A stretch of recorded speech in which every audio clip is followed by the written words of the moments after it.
Star date 10034556. Welcome to Star Trek Discovery Pod, a kind of smart, kind of funny podcast covering new and classic Trek. I'm your definitely not infested with butt bugs captain, Mariah Gossett.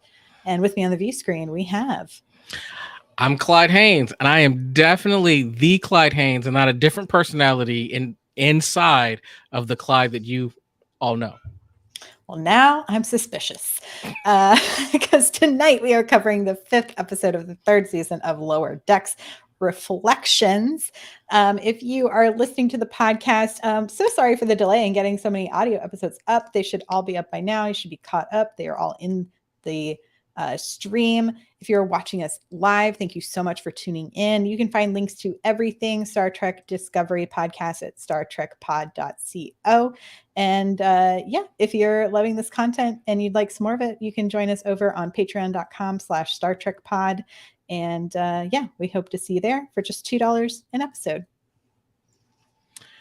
Hey, I just want everyone to know, if you're watching us live on YouTube or Twitter or Twitch or Facebook or wherever you watch us, keep in mind that you can participate in the chat. So, like Choopy and Kang, just if you have a comment or a question, type capital P, capital O, capital D, capital pod in the chat, and we will take a look. And when we come to that special time, and if you've been listening before, you know what it is, and you want to share your thoughts, just type capital H, capital F, capital HF in the chat, and we will take a look. Yes. I was going to say, okie dokie. I think it is time we get Warp 10 excited, and we're going to dig into Reflections and hope that we all don't get assigned over to Starbase 80. So Reflections was directed by Michael Mullen and written by showrunner Mike McMahon, which I could see this was quite a jam-packed episode. And I do think it might be time in this particular show for us to have some...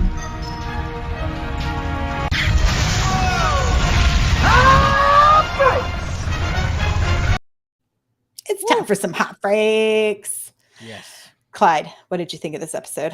I like this episode. It's a bit of a different episode, but I kind of liked there's so much going on with Rutherford, and despite the whole idea of like this whole past, and there's this question of what happened and why do they do it to him, and this conspiracy, which I thought was funny. Just the sense of like who he was and who he is. And I for sure thought that it was going to be, well, let's combine ourselves.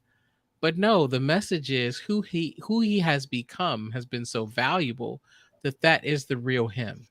And so rather than look back at who he was and the things that he had done before when he was wild and crazy and rebellious, who he is today has a lot of value. So I love that. And then, seeing Mariner, who I have to say, I was completely surprised she did not leave that booth. She did not. I was fully expecting the Mariner that we've come to know and love to leave that booth. Like all in all, I thought this was a really good, fun, enlightening episode. Yeah, I agree. I thought this was a super fun episode. Just to drop in, I put it on Twitter, but Paramount Plus and whoever your theme park partner of choice is, I need a Delta Flyer ride. For real. Based on this episode, like ASAP, or I need a game. I need something. This was like begging for some sort of activation opportunity, and that got me really excited. But yeah, overall I really enjoyed this episode. I thought this one felt very like so much of like a Trek morality play. We get them so often, I think, in the drama shows, and there's always like a nugget of something we're supposed to learn, I think, in these comedies as we've grown to see more Lower Decks and some of these more comedic episodes. But this felt like such a true tie to a lot of what we've come to learn and love from classic Star Trek through the years. So I really enjoyed it through and through, and we'll kind of dig into some of my deeper thoughts here in just a little bit. Let's check out what the chat is saying. Choopy, Hot Freak, so excited about the conspiracy. Most interesting to me was the statement, "This will set us back years." What is going on? Lots of cliffhangers in this episode. Also, Chupi says Angry Boimler was amazing. Let's see if there's, I don't think we have any more hot freaks for now. It is a little late. It's been a long week, y'all. Pod, Michael L. Is it me? Are they always repairing the shuttlecraft Sequoia? I feel like they are. It's also written in like crayon on the side of the shuttlecraft. I think that's a subtle Easter egg. Like that shuttle will never ever like actually go anywhere because they're always working on it. But look, I love the whole like recruiting fair, and you've got all these kind of tropes coming by and talking to Mariner, and then Boimler just like dresses down each one of them. They're funny. And my favorite one was like, stop getting people stuck in your game. Yes. All of Boimler's gripes were proper gripes. And I really enjoyed his like tangents that he went down. Let's see. Kuhn says, Hot Freak, one of my top Lower Deck episodes of the last 3 seasons. I wish, though, that they had Vosh as the thieving archaeologist. That would have been pretty iconic. That would have been perfect, yeah. But I enjoyed our new character, who I had written down her name, Petra, our indie archaeologist. But yeah, kind of starting from the top of the show, Rutherford has this bad dream. We get this flash of an accident. And we've seen some of these pieces before in a past episode, where we learn that there's at least something a little fishy about Rutherford's implant. And I, at the top, I was like, ooh, are you going to finally get the full story? And I kind of like that they're going to tease this out a little bit. Like we didn't get quite all of it, but I feel a little satiated in learning more about Rutherford's sort of past in this particular episode. We also get some fun callbacks here at the top. The ship is doing some electrical upgrading power system work at Telgana 5, which they've went to in season 1. And so it has a big and diverse kind of population on this particular planet because it's in a neutrality zone. So of course it's full of potential Starfleet candidates. And as you said, Boimler and Mariner have to go down to run a recruitment tent. I was going to ask you, Clyde, have you ever had to run like a booth before for a club? Yeah. And many times. What was your club? You name it. So, as an ex-engineer, I run a booth when I was in college for the National Society of Black Engineers. I have, after college, when I worked, so my first job, working in finance in New York, I went back to a couple different universities and ran the booth and interviewed people and signed them up for interviews and did a whole bunch of stuff. So yeah, I've done this a bunch. Yeah. I know. I felt the pain in college. We would run the radio station I worked at in college. We would have a booth, but we were always like the fun booth because we also DJ'd all of the events. So we got to play music. So that was always really fun. But then for a long time, I worked at a ton of nonprofits. And so I'd have to go out trying to get like volunteers. And so I would table at like all of these like community involvement fairs at like the University of Texas or the Samsung offices and being like, come bring your team to pick up trash and bond. It's going to be a great time. I have a secret weapon. Oh yeah. What is it? Donuts. Oh, that is a good one. Just telling you, people will stop by your booth if you've got donuts. They don't even care what you're talking about. They will listen to you if you have donuts. I'm just telling you, it's a secret weapon. And like even little donut holes, like people, they're coming by for food. Everyone wants a snack. I really liked the photo op cutout that was Kirk and Spock. That was hilarious. Oh my goodness.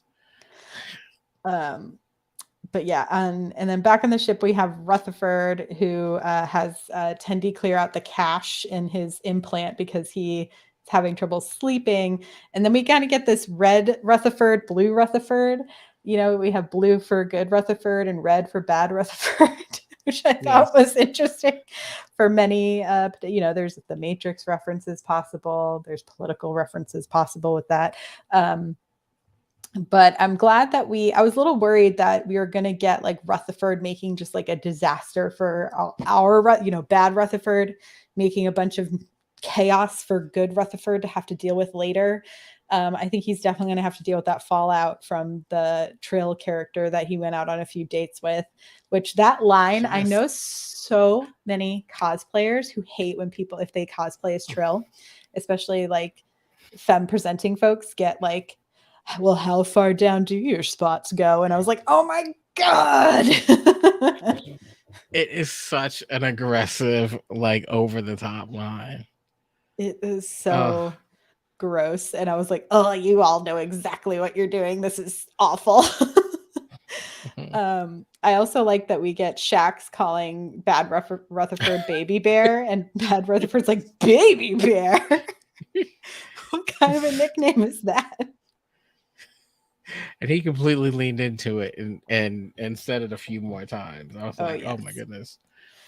I wanted to, so this, one of the things that I liked a lot about this episode is how much of like a classic Trek moment it is to have these like split dual personalities. So I didn't know, do you have a particular favorite from Treks of Past? I mean, I don't know if you could call it this. I would say my favorites are probably the Data Lore kind of conundrum. There's so many. I think one of the things I love about Lower Decks is how they poke fun at the tropes, right? At these historical kind of things that we repeat, where we laugh and we say, oh my goodness, do you guys never read your history? Like, have you never read a log to see that when this happens, you should know exactly what's going on? Right.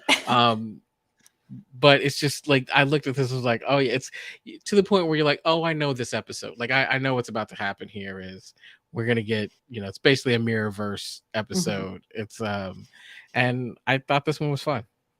Yeah, very like Enemy Within from TOS. I think one of my favorites is Mirror Mirror from TOS because we get like goatee Spock, which is such a like iconic place to start the Mirror universe, and the idea that there's like weird facial hair and like makeup differences when we're in the Mirror universe, even all the way through to like Discovery. You know what I mean? Yeah. So I can't remember the name of the episode, I can't believe I'm going to reference this show because you all know that I don't ever. Is this an Enterprise reference? Is this what's happening right now? I think so. So there's a Mirrorverse episode. It's like a two-parter. Sure you're not the other Clyde? I know, right? I'm bad Clyde. I am bad Clyde tonight. But there is a mirror universe in the Enterprise series show where I remember like Hoshi is basically wearing like a halter top the entire episode, and it's like she's supposed to be with Captain Archer, but she backstabs him. That was such a, it's kind of like a fun dark, In a Mirror Darkly. I thought that's what it was. Thanks. But that was probably one that I really liked, where everybody was like bad and I thought it was fun. Yeah, I'll go with that one. Can't believe I said that.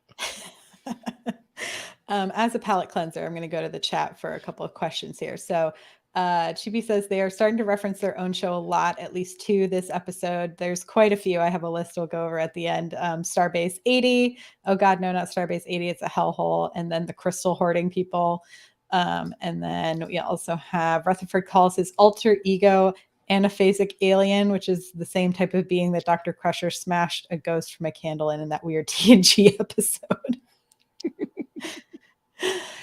Jeez, I thought we don't talk about that one. I thought we don't talk Mike about McMahon. We all agreed we don't talk about it, but you had to bring it up. Yeah, I think I always like when we get to these moments in the show to see like what are the characters that we've come to know and love. And I'm sure as actors, it's also really fun. I was watching on the Ready Room, Eugene Cordero was kind of talking about how like Rutherford in register and performance is like always so positive that literally any deviation off of that was enough to make it seem like it was evil or red Rutherford. and I was like, it's so true. But it must be really fun to get to play these alternate versions of these characters, especially now that we're in the third season and everyone's kind of like um really, I think, found their groove into what characters they're playing. So I'm sure that was really fun to kind of get to explore. I'm surprised no one has said in the chat that one of their favorite alter egos was Captain Killy, because I mean Iconic. everybody loves Captain Killy. It is, yeah. She's incredible. I think I mean I love Captain Killy, but I think I love Tilly being Captain Killy more when Mhm. she's having to pretend, because then you get to actually fully root for the character. Oh yeah, absolutely. Yeah.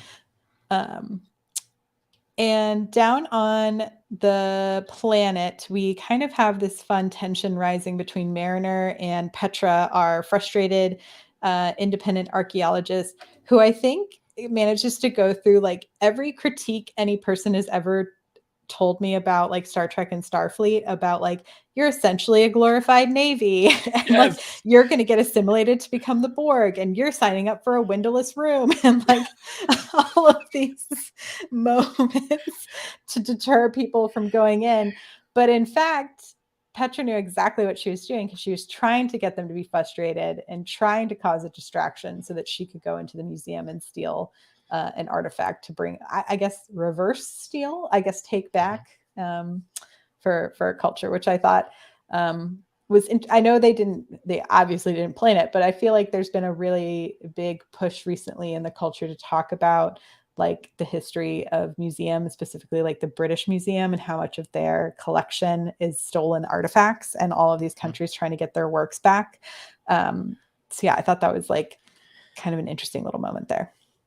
So weirdly enough, I am very much into sports. And one of the things I like about sports is the recruitment aspect, particularly of college sports, Mhm. because what you do is you typically have these universities that are trying to recruit these players from all over the country. And the thing about it is, so you've got school A that's saying, "Hey, you should come to our school. Like we're the best," right? And they're going, "Don't go to school B because they're trash." Right? Here's what you hate about school B. They won't tell you, but that's what it is. And so the dynamic of that recruitment dynamic, that was fully on display here, but it Yes. was done so well, because the thing about it is when you're speaking the truth, it's just funny and there's no comeback. And so when Petra was saying, "Hey, you know, transporter, you really want to be stuck into a windowless room?" You kind of go, "But nope, you're absolutely right." And when that glorified Navy comment was hilarious, and then the comment about the uniforms, and like, if they're so great, why do you keep changing them? It's like, Yes. But look, now we have these flaps. and Uh, jewelry, here's your little pip. Like, oh my gosh, Boimler's little face when that pip went flying was so funny. oh my Um, goodness. that was a really good moment. But yeah, but then I did like that we had that turnaround of like them essentially being like, no, here are all the reasons we freaking love Starfleet. And Mariner's like, well, if y'all weren't getting in trouble all the time, all we want to do is go be nerds in space, but y'all keep messing that up all over the galaxy and we have to come defend you and save you because that's the right thing to Yes. do. And like, Yes. Well, because I mean, that was in a nutshell. That's the premise of every Star Trek episode ever, right? yes. Starts off, hey, we're just here to explore and record measurements of this anomaly. We're minding our own business, but then lo and behold, someone has done something stupid that we have to intervene, and then we become a navy, right? Yes. It's like that was incredibly accurate yet funny. It was it's that sibling or your cousin who says something about you that is so true and hurtful at the same time, you have no words. That's what that was, and I was there for it. Yes. As Chupi reminds us, we just want to explore and study effing quasars. um, from Keen. So they keep teasing us with Cisco references in new Trek shows. Dude. We've got to see him, please. Do whatever it takes to persuade Avery Brooks. I think at Star Trek Day, a lot of people have asked this question and they've tried to reference it. And he has been asked and is, I think, just not into coming back to that part of his career or sort of acting in that way at this point. So, but from what I have heard, he has been repeatedly asked. So I feel like this is their way of being like, we understand this character still exists in this universe. We just literally cannot get the performer to come back. And I feel like it would be really hard to get anyone else to, like, even if it was an animated version of Cisco and you tried to get someone else to voice that, I don't think that's going to work out, you know? I think at some point the question becomes, do you recast him as a Kelvin Older. version, older or younger? Yeah. Right? Because I mean, here's the thing. We get this a lot. You know who we're not bringing back, or no one's asking to bring back Shatner. Right. We've I mean, I like the guy, like I actually like him, but it's kind of like they've gone, we've got Chris Pine, why would we want Shatner? Yes. Also, probably a lot easier to work with. I'm just saying. So I kind of wonder at some point, will we get a recasted, reimagined, younger or older version of Cisco? They'll have to nail it though. Like, they would really have to nail it. So who would you, if you had to recast, or maybe not even recast, I like Chippy's suggestion here, is like a prequel where it's a younger Cisco, as a way to kind of get around this. Who would you cast as a young Cisco? Sterling K. Brown. Oh, that's a solid choice. I'd probably go with Sterling K. Brown. I mean, I'm thinking about, like, who are these iconic actors that are kind of like a little bit younger, a little bit in there, but who I think could pull off the weight. Because think about Cisco, it's got a lot of weight to it. Yeah. I thought about Donald Glover, but I'm like, he's done Lando Calrissian, so yeah. no. I'm trying to remember the name of this actor, and it's gonna drive me nuts. He's in the new A League of Their Own. He plays the husband that, like, goes off to war. And is that no? Yeah, Aaron Jennings. Do you know who Aaron Jennings is? Yeah. I think he would be great. He's also in Grand Crew. Yes, and I do love Grand Crew. I do love Grand Crew. Yeah, but after, because I had seen him in Grand Crew, and I was like, oh, he's like a very funny comedic actor. And then seeing him in A League of Their Own, I was like, oh, you can also do like drama. So that was like fun to see. Yeah, there's a few of them out there. Lise A says it'll end up being Michael B. Jordan. There are a lot of people that would not have a problem with that at all. If he's from the Marvel universe, do we think? I mean, Michael B. Jordan. Or Michael L. What about recasting Cisco with the actor who played Jake? He was at Star Trek Day. I feel like that'd be slightly confusing, but maybe interesting. Yeah. I love Michael B. Jordan. Cirroc Lofton. I just wonder if it's too big at this point. If he's too big for it.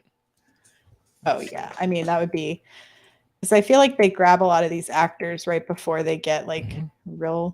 Jonathan Majors would also be pretty incredible. But he also might be too big at this point. Yeah, but that would be really interesting. Oh, Jonathan Majors, yes, from Lovecraft Country. He's probably a little too big. I like Lakeith Stanfield, but I think he's probably way too big at this point. Yeah. We need to catch Lakeith like right before Atlanta. Yeah. we need to catch Jonathan Majors right before Lovecraft Country. Yeah. It's like we're slightly off. Like, we're not quite there. We're missing it just a little bit. What did you think about the Mariner keeping her cool, Boimler going off the rails moment for the two characters? It was, I mean, Boimler I've been waiting for, right? Like, that wasn't that surprising. Yeah, just not quite. That wasn't that surprising. I think what surprised me about Boimler was it just kept going. Like I was expecting him to I calm down did at some too. point, and he didn't. He just kept rampaging I all know. the time. Even as Mariner is like in full recruitment mode, and Hmm. we get our first officer Jack to like Yep. Ransom coming in and being like, what is going on here? And like I love that we finally get to see Boimler thrown in the brig. I feel like that's Yeah. like an achievement unlock for that character. Yes, absolutely. It's one of those things where for me, I was looking up and I was going, yo, everybody around him has calmed down and gone back to what they were doing. He's still going crazy, right? Let's see. Michael L. Asked, when Boimler goes on a rampage, at one point he yells at a pair of aliens, stop trapping people inside games. Yeah. So there's been quite a few times, especially in Deep Space Nine, where people have gotten trapped in games. Yes, and in TNG there was the whole like, oh, Wesley brought in the game that you just like glasses, and it looks like you like conic kind of cone shapes, Yeah. and it I was mean, basically a drug. Yeah. and then you have like half the Q episodes are always like kind of getting stuck in a weird game. Hmm. I guess those weren't Qs specifically, but um, and then I mean, we finally the biggest piece of the puzzle of this episode is Rutherford kind of having to look at his old self and kind of figure out what happened and sort of come to terms with um, his older personality. Um, if you could get an implant and erase memories from your younger self, would you? Wow, that's a fascinating question. I'm gonna say, I mean, yeah, I want the implant, right? Yeah, the Like implant seems dope, but the implant does seem dope. I mean, if for no other reason, like I'd be the fastest person calculating a tip when my friends and I go out to dinner. yeah. Like that's almost worth it in itself. But my past has not been perfect, far from it. But man, it really feels like it's made me who I am. So I think I'm gonna say pass. Yeah, I feel like I appreciate that they were like reflecting on the fact that Rutherford is like, oh no, if I get rid of this, am I gonna be the person that I am? But it's essentially trying to be like, no matter how you get to be the person that you are, it is you are who you are, right? Right. Even if you've made maybe mistakes in the past and been uh, a little too bananas with your engineering projects in your weird garage, even though it sounds like you were potentially talked into doing weird experiments on behalf of a senior officer. um, so I'm glad they eventually got to that point. I also really liked that we saw Rutherford was like, "Oh, you gave me infinite abilities. I'm going to have the shuttlecraft of my dreams, the Delta Flyer, but I'm also going to bring my friends with me because I know that it's much easier to solve a problem with multiple people than it is by yourself." So I really enjoyed their little sort of moral of the story moment that we get. Yeah, I think what he also is saying in that is who I am is a product of who my friends are, Yeah. right? And I can't be me without my friends. And man, like I thought that was a really wonderful moment. And I have to admit I didn't see it coming. So I liked it even better. I know it was a surprise. I was assuming it would just be like he did something to the ship to make it, better. I'm glad we got to see them save them. It felt very true of like them as being Starfleet, and I like that it was the most like lower decks stakes though, because this was all literally happening in Rutherford's head. Like Mhm. none of that chase was real. You know what I mean? Like all of that was happening in his mind. Um, there was no Romulan ship chasing them down. No Warbird. Um, and yeah, the race was super fun to watch. I was like, like I said at the top of the episode, I want this as a game or a ride. I was like, this could be a real fun, like 3D roller coaster. Yes. I mean, it, it's so fascinating to me because so recently I took my kids to kind of Disney's California Adventure, Mhm. and they've got a bunch of stuff there, and they have these areas that are geared toward whatever show that they have, or so Mhm. you've got like a whole area around like Cars themes. Like, when can we? And so Disney's real good with having this, like, and I haven't had a chance to experience, but like Star Trek or Star Wars universe, right? Mhm. Mhm. When are we gonna get like a real Star Trek theme park, right? Right? I feel like Like, Lower Decks that's is what I trying want. to build this world for us because now we've got like the Bozeman, Montana Yep. stuff. We've got this thing. I feel like Mike McMahon is like, I'm ready to sell my soul to the theme park. I mean, I would very much enjoy like being able to go on rides and have an experience Mhm. like this, right? Like, I mean, that feels like that is right up Universal Studios alley or something, right? Like, Yeah, I don't I know want who to. Paramount's ultimate like corporate daddy is to get us what we want here, but I mean, could you imagine the line for people standing to actually sit on the set like of the Enterprise, any one of them, right? Mhm. And then, I mean, now, like, before you just sit, now you got like the the the the the technology to feel like you're actually moving. Oh man, please. I'm ready. I'm I'm ready. just I'm for it. I'm As they for it. say, can we start a GoFundMe, Star Trek theme park? Just Let's start a saying. petition. Paramount Yes. Plus, give us our Star Trek theme park. Right. And if it, first, first 100,000, no, first 1,000 investors get to go first. I'm in. Exactly. Count me I'm in. in. Here's my I got $5. $10. I'm glad you went double. It's like I got $5. There's an interesting conversation happening in the chat about the development of Ransom this season so far, and kind of how he's being a bit of a hard ass on Mariner. And but then we get this kind of moment with him and Boimler where he's just like, "Oh yeah, I would have done like the same thing. I'm glad you did all of that, but I still have to put you in the brick in the brick." Um, what are you thinking about his development so far this season? It's fascinating to me because it feels a little bit drastic.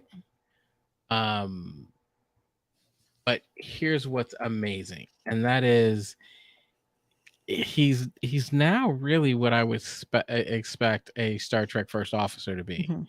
right? Like, I felt like in But season one in also particular. though with a churro Yes, lover, with churro wife. yeah, was it Olivia, Oh my god, Churro churro Olivia. Olivia. Mhm.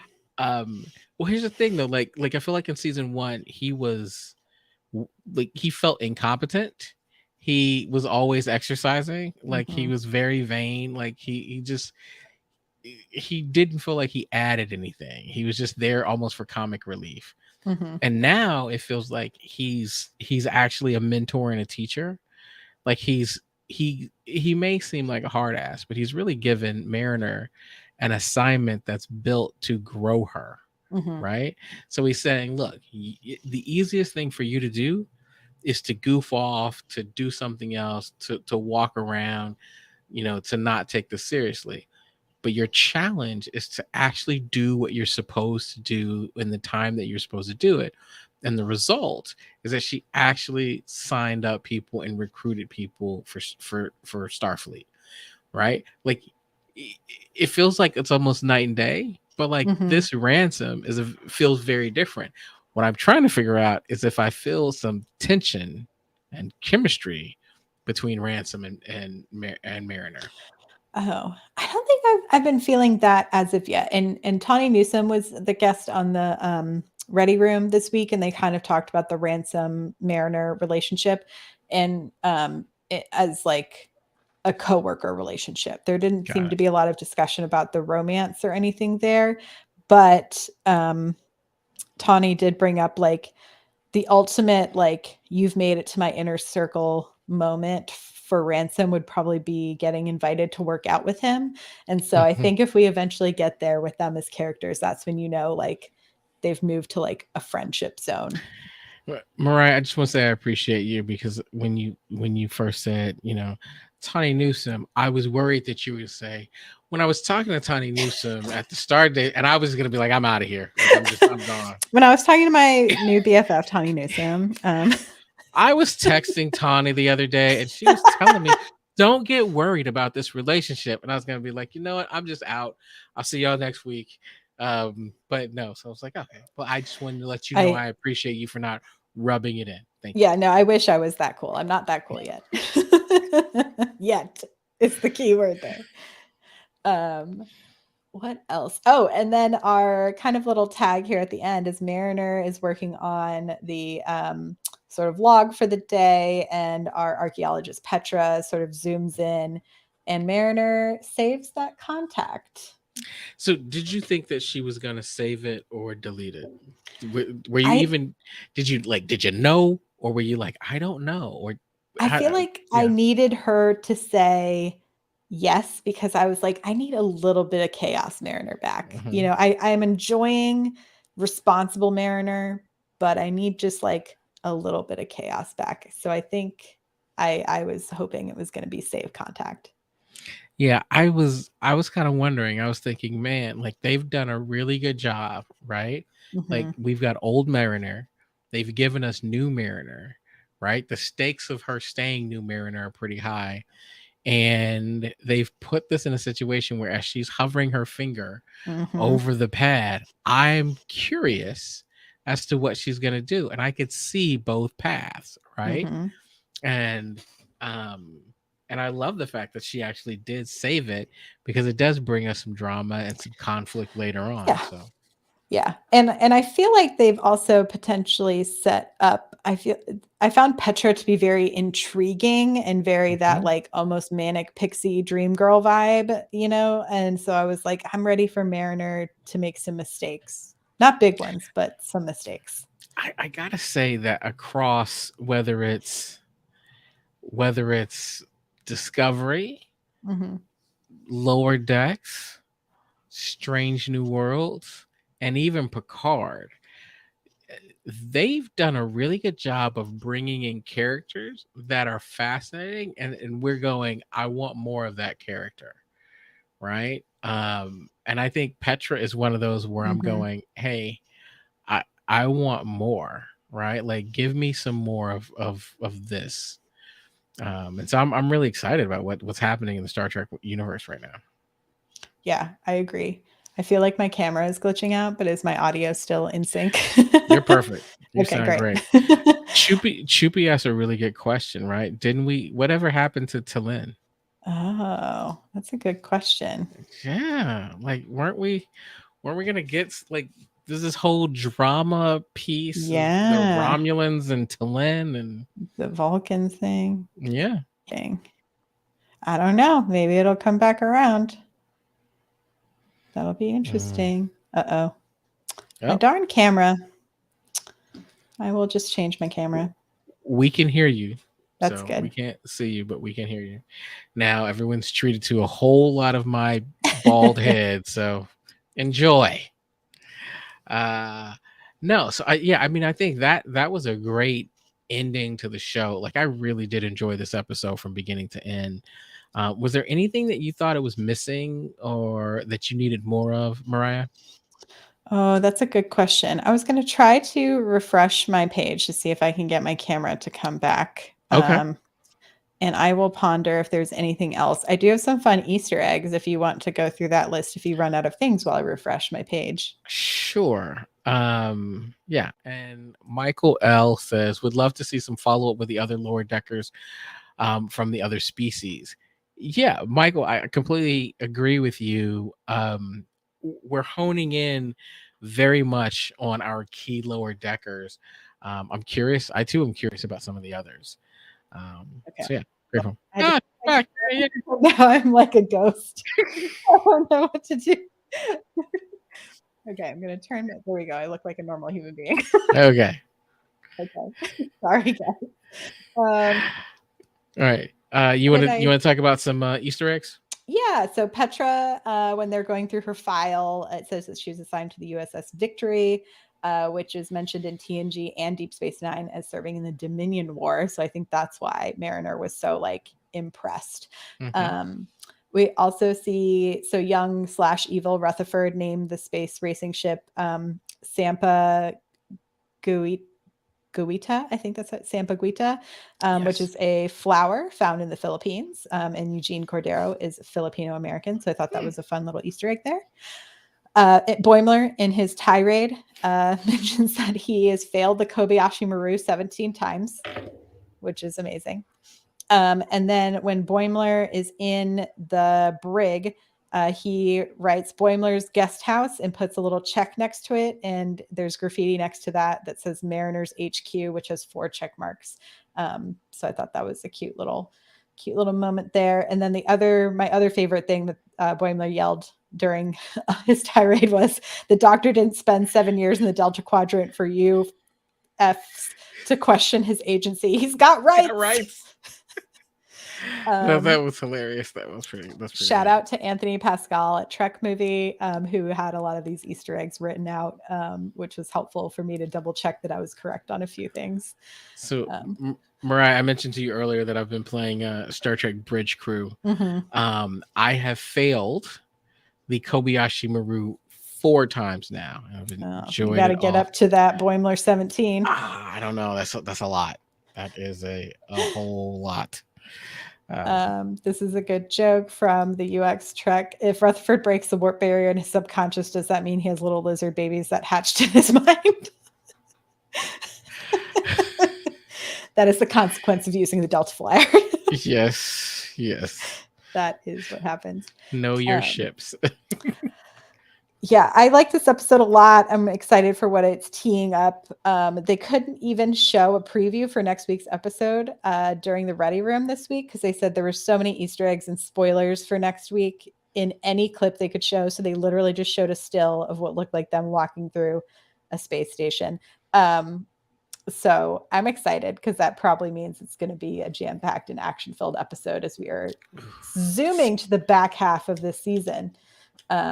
And I know we have, there's 10 eps total this season. And on episode 10, we will get Lower Decks as well as Prodigy coming back same day. So we'll have a double header to talk about for the finale and the premiere of the second half of the first season of Prodigy. So I'm really excited.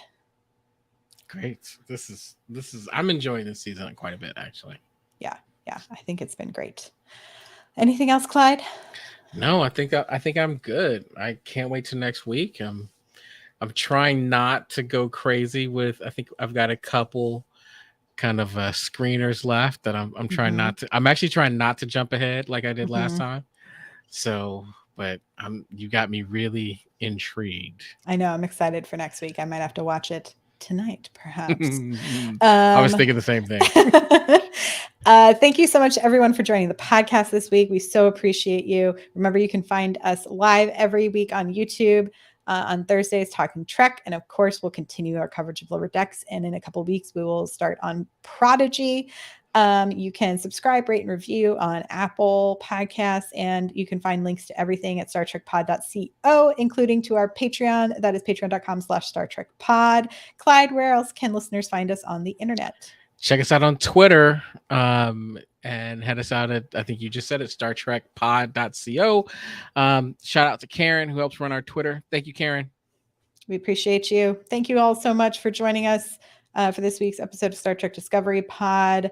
Live long and prosper. Bye.